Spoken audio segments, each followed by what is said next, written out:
Halo, Assalamualaikum warahmatullahi wabarakatuh. Jumpa lagi dengan saya Freddy Sudaryanto di channel YouTube Freddy Sudaryanto seputar kasus Jalan Cagak Subang. Kalau apakah mungkin ke depannya dalam waktu dekat ada saksi yang akan berbicara atau ada saksi yang akan mengungkapkan fakta kejadian sebenarnya di TKP. Ini kan namanya juga judulnya apakah ya. Nah, justru ini yang menjadikan apa namanya aura-aura positif nih. Mudah-mudahan saja, mudah-mudahan kedepannya ada saksi yang akan coba bersuara dan mengungkap kasus yang sebenarnya di TKP. Karena begini, sekuat-kuatnya suatu lingkaran, sekuat-kuatnya satu sama lain saling menguatkan, maka kekuatan itu akan semakin kuat atau akan bertahan kekuatannya atau akan semakin mengurang kekuatannya. Tergantung daripada penguatannya. Sesuatu hal yang katakanlah rantai yang yang yang lingkarannya itu sama besarnya, ya, maka rantai itu kalau sama besar, maka dia akan punya kekuatan untuk menarik pesawat. Dia bisa punya kekuatan untuk menarik mobil, dia punya kekuatan untuk menarik motor. Maka itu adalah kekuatan yang sangat kuat. Karena apa? Satu sama lainnya saling bersinergi. Jadi saking lingkaran-lingkarannya itu saling bersinergi, saling memperkuat. Karena apa? Ada sesuatu hal, kekuatan yang di dalamnya, kekuatan yang penuh dengan kebenaran, kekuatan yang memang mempunyai daya juang, kekuatan yang mempunyai tujuan tujuan harapan ke depan. Nah, itu yang memperkuat. Ada juga yang memang stabil terus tidak naik, tidak turun ya, kekuatan itu. Jadi statis gitu ya. Tapi ada kekuatan yang menurun pada saat dari salah satu lingkaran itu ada yang melemah. Maka kekuatan itu akan apa namanya? Akan hancur gitu ya. Alhamdulillah, astagfirullah. Ya. Nah, kekuatan itu akan menurun. Nah, apakah sekarang di kasus Subang ini, karena kita ketahui disinyalir bahwa pelakunya lebih dari satu orang, ya diduga lebih dari satu orang, katakanlah dua, tiga, empat, atau sampai tujuh mungkin. Nah, mungkin itu adalah aktor-aktor yang ada di belakang, aktor-aktor yang ada di TKP. Tapi kan kita tidak tahu ada aktor-aktor di belakang TKP pasca kejadian, ya.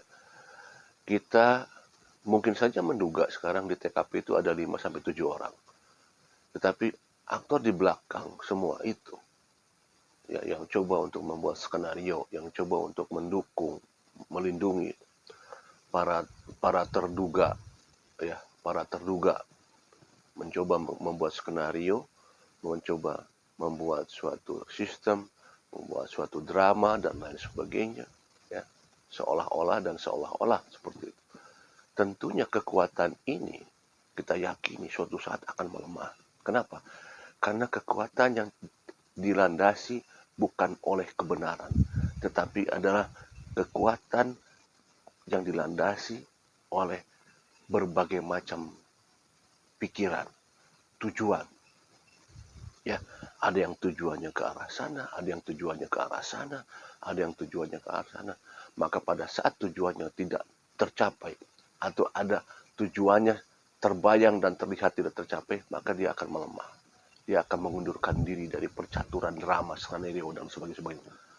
Dia akan melemah dari situ. Maka kelemahannya itu akan terlihat tampak di media. Ya, gurung gusuh, gerak cepat, ya, membuat skenario, membuat alibi, membuat hal-hal yang ya memperkuat ke arah-arah yang tadinya tidak diperkuat jadi diperkuat. Terlihat sekali. Ya, ada gerakan-gerakan seperti itu adalah sesuatu hal yang mulai melemah sebenarnya. Nah, kekuatan ini suatu saat akan melemah. Kenapa? Karena didasari oleh hal yang berkaitan dan bertentangan dengan kuasa Tuhan.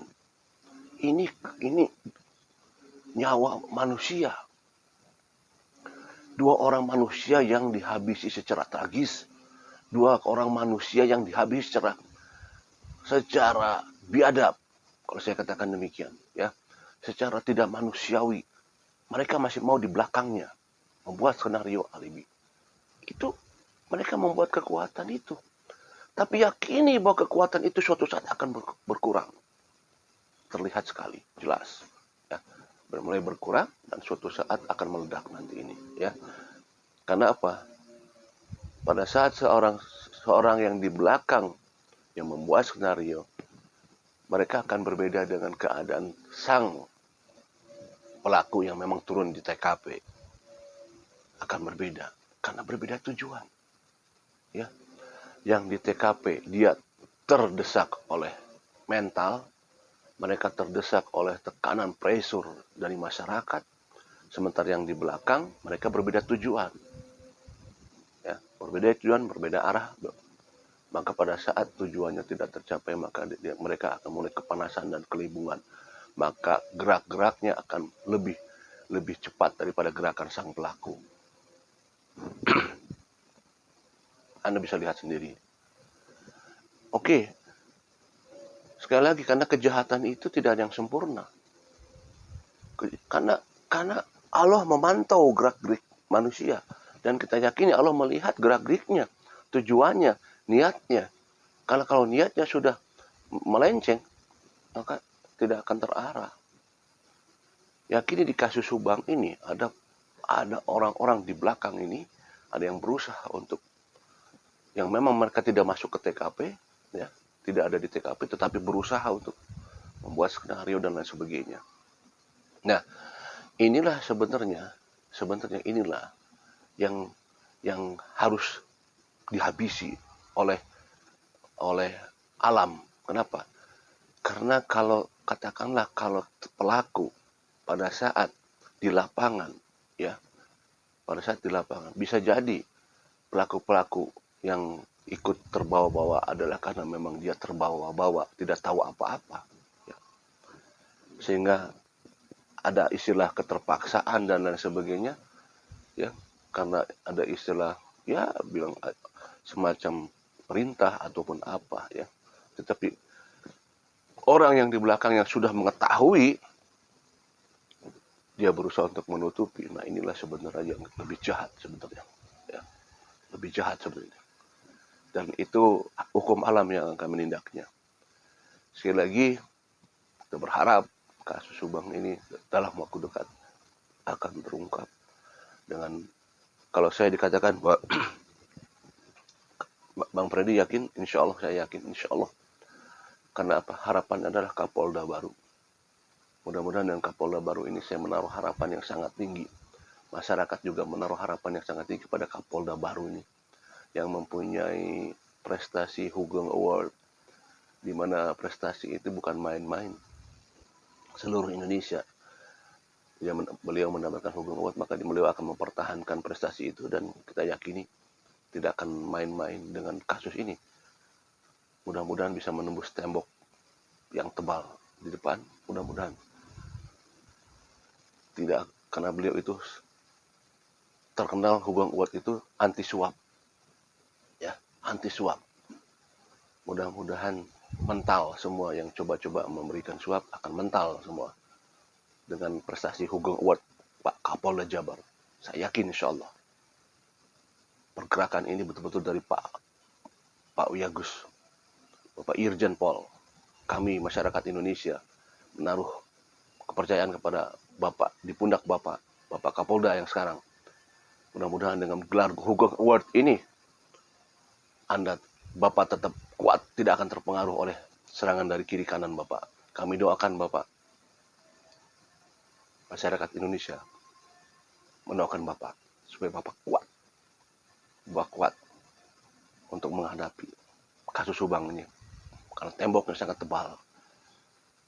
Bapak akan tembus tembok itu, dan Bapak yakini, saya yakin, karena Bapak udah seorang Kapolda yang memang anti suap. Insya Allah, kekuatan Tuhan Bapak.